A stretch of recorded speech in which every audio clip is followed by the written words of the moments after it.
두 번째 물음표는 뭡니까? 예, 두 번째 물음표는 당론만 42개입니다.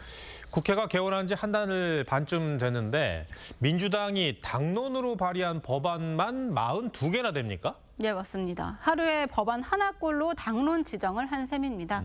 지난 21대 국회 민주당은 4년 동안 모두 41개 법안을 당론으로 채택했었는데 이미 그 수치를 뛰어넘은 겁니다. 주로 어떤 법안들입니까? 법안은 38개, 그리고 결의안과 탄핵소추안이 5개인데요. 당론 1호 법안이 해병대원 특검법이었고요. 또 이 외에도 김건희 여사 특검법, 또 방송 3법, 김홍일 방통위원장과 검사 4명에 대한 탄핵소추안도 당론으로 채택됐습니다. 물론 여기에는 이 양육 의무를 어긴 부모의 상속권 상실을 청구할 수 있는 이른바 구하라법 같은 법안도 없지는 않지만 상당수가 21대 국회 때 윤 대통령이 거부권을 행사했던 쟁점 법안들입니다. 당론이 워낙 많다 보니까 의원들도 뭐가 당론인지 헷갈릴 수도 있을 것 같아요. 예, 그런 측면이 좀 없진 않습니다. 지난 11일 8개 법안의 당론 추인을 위해 모였던 정책의총 때 의원들이 받은 설명 자료만 이 150페이지가 넘었지만 회의는 1시간 만에 끝이 났습니다. 당연히 이 제대로 된 토론이 이뤄질 수 없겠죠. 실제 이날 회의에서 당론이 왜 이렇게 많냐 이렇게 공개적으로 항의를 한 의원도 있었다고 합니다.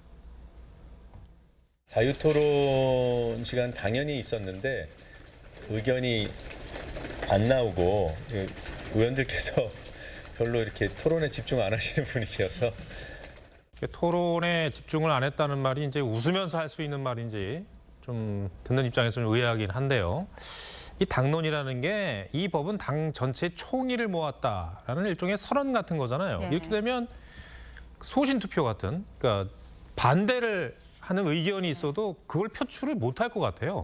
당론으로 정한 이 박상용 검사 탄핵 소추안을 법사위로 회부하는 표결 때 이 곽상원 의원이 기권표를 던지는 일이 있었는데 이후 강성 당원들을 중심으로 탈당하라 이런 비판이 쇄도했고 곽 의원은 이 당론 여부를 확실히 인지하지 못했다고 사과하면서 원내 부대표직에서 물러났습니다.